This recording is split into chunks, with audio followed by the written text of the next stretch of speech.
Madam Beatrice akasema kama mnataka kumaliza huu mgogoro ni bora kila mmoja akamsikiliza mwenzie ili wapate kujua tatizo lipo wapi. Bidada akasema yani Othman anachotaka kusema hakina maana kabisa kwa sababu huyo Victor hausiani na matatizo yao hao wawili. Yani bidada alikuwa akijitetea. Madam ikabidi amtulize Zendaya na kumwambia amwache mwenzie aweze kuzungumza. Basi mshikaji akaanza kufunguka pale, anasema kuna siku tulikuwa ndani tunacheki movie, mara ghafla mwenzangu akawa yuko busy sana na simu. Messages zinaingia tu na bidada anajibu. Tena alikuwa na furaha sana wakati anasoma hizo message. Ikabidi jamaa muulize, naonekana movie ya leo hujaipenda. Amna, nimeipenda. Sasa mbona hauangalii? Bidada akazuga pale kwa kusema nikakuongezee snacks. Mshikaji akamwambia no, hizo malizia wewe. Bidada akasema mimi hizi sijazipenda. Basi bana wakawa wanaendelea kuangalia movie. Mshikaji akasema baadaye akapigiwa simu, baada ya kupokea akaanza kuongea in a romantic way. Hatukuoneshwa anaongea na nani, lakini baada ya kukata simu bidada akatoka pale alipokuwa kakaa akaingia ndani. Baada ya muda kidogo bidada akatoka akiwa kashajiandaa tayari kwa kutoka. Mshikaji ikabidi amuulize mbona umependeza hivyo na muda wote tumekaa hapa na hujaniambia chochote? Bidada akasema ni girls out na atakuwa na marafiki zake, hata hivyo anahitaji kutoka nje kwa sababu kakaa sana ndani.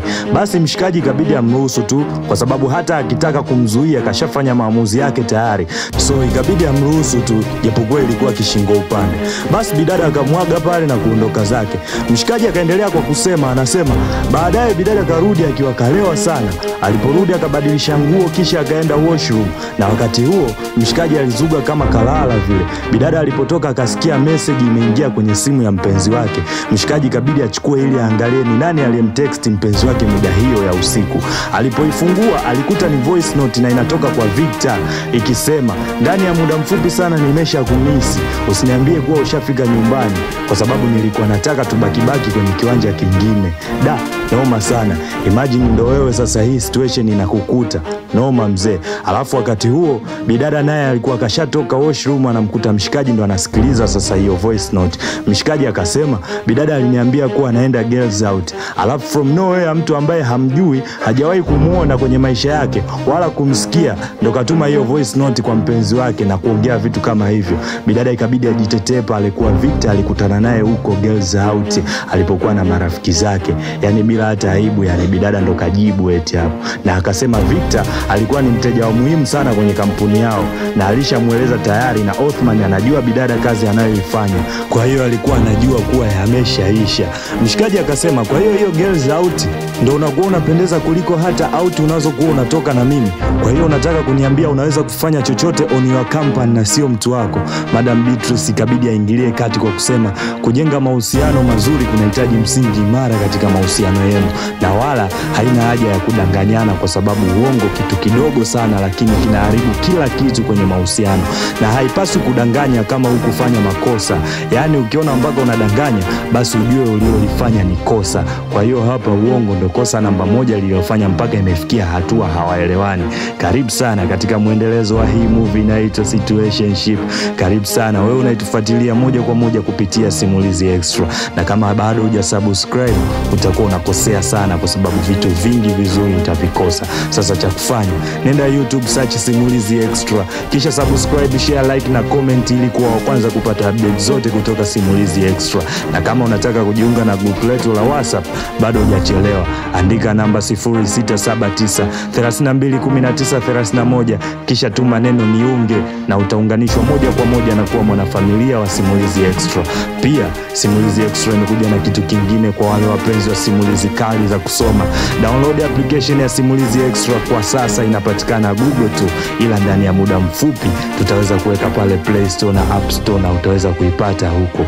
Mimi ni Mr. Story Cliff Davis. Simulizi Extra, this is your site. Bas bidada ikabidi aseme pale, lakini mimi sijai kumdanganya kitu kingine chochote zaidi ya hiko. Na mshikaji naye akasema hata mimi nahisi ni hivyo hivyo, sijai kumdanganya kitu kingine chochote kile. Bidada akataka kulikulupua lingine pale, lakini therapist akaingilia kati na kusema assume kwamba wote nyie ni waongo. Je, hiyo ndo sababu inaweza ikafanya nyie wawili kugombana na kuachana? Othman akasema sio hayo tu, hapa kuna mengi sana yamejificha. Zendaya akasema kwa hiyo umeniita hapa ili utunge kesi kwa ajili ya kunishtumu mimi nionekane nina makosa. Madam Beatrice akaingilia kati kwa kusema kila mtu ana uhuru wa kuongea na hii sio kwa ajili ya kubomoa bali ni kwa ajili ya kujenga. Madam Beatrice ikabidi amuulize Othman kuwa ni kitu gani ambacho hakipendi kutoka kwa mpenzi wake. Jamaa ikabidi achukue kile kijitabu na kuandika kuwa hapendi kulinganishwa na maex zake. Yani bidada huwa anamkosoa mshikaji na kumlinganisha na ex zake.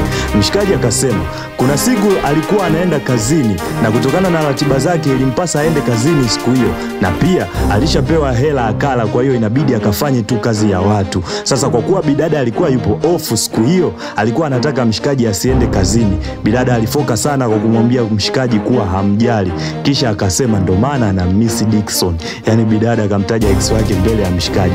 Of course jamaa alijisikia vibaya sana, ikabidi abebe mabegi yake na kuondoka. Madam akamgeukea Zendaya na kumuuliza kama ni kweli. Bidada akasema ndio, lakini nilishamuomba msamaha. Yani kachukulia simple kweli kweli yani. Zendaya akasema kwa hiyo hadi vitu ambavyo nishaviombea msamaha unanihukumu navyo, na hii ni kwa sababu hutaki kuonekana una makosa. Othman akasema mimi sijai kumsifia ex wangu hata mara moja. Zendaya akadakia ndio, lakini vipi kuhusu marafiki zangu? Bidada akasema kuna siku alikuwa na marafiki zake. Mshikaji akaingia na kuwakuta wakiwa wamekaa pale. Bidada ikabidi aanze kuwatambulisha marafiki zake kwa mshikaji kwamba huyu aliyekaa naye anaitwa Sophie na huyo mwingine anaitwa Maureen. Mshikaji ikabidi amuulize Maureen kama anafanya modeling. Bidada alikataa pale kuwa hafanyi modeling, lakini ni kitu ambacho huwa anawish kukifanya.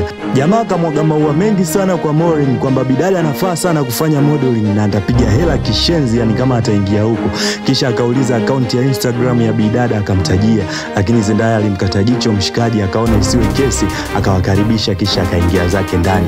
Bidada akasema wale ni marafiki zangu, na huwa anamuongelea vizuri sana mshikaji kuwa ana mwanaume ambaye anajielewa. Jamaa akasema hakuona ubaya kwa sababu alikuwa anaongelea kikazi zaidi. Bidada akasema haikuwa kikazi kwa sababu anaujua ukweli wote, na Maureen alimwambia kila kitu. Kwa jinsi alivyokuwa anaendelea kubishana, inaonekana mshikaji kuna kitu ambacho anakificha na hataki kijulikane kwa sababu alikuwa anajiumauma sana kuongea. Bidada akaendelea kusema kwamba haikuishia hapo. Mshikaji alimfuata Maureen Instagram akawa anamtumia meseji. Mshikaji akabaki anatoa macho tu akiwa hana la kusema. Bana ngoma bado mbichi mzee. Hii kesi sijui kama itaisha kweli, maana kila mmoja anavuta upande wake na anajitetea kivyake. Usikose katika sehemu inayofuata ya hii movie kali sana inayoitwa Situationship. Kadri tunavyozidi kwenda ndo mambo yanazidi kuwa mengi. Nikukumbushe tu, hii ni Simulizi Extra, sehemu pekee ambayo inakupa kile unachokihitaji. Cha kufanya sasa, subscribe, share, like na comment ili kuwa wa kwanza kupata update zote kutoka Simulizi Extra. Na kama unataka kujiunga na group letu la WhatsApp, bado hujachelewa. Andika namba 0679 3219 31 kisha tuma neno niunge na utaunganishwa moja kwa moja na kuwa mwanafamilia wa Simulizi Extra. Pia Simulizi Extra imekuja na kitu kingine kwa wale wapenzi wa simulizi za kusoma. Download application ya Simulizi Extra kwa sasa, inapatikana Google tu, lakini ndani ya muda mfupi tutaweza kuiweka pale Play Store na App Store na utaweza kuipata huko. Mimi ni Mr. Story, Cliff Davis. Simulizi Extra, this is your site.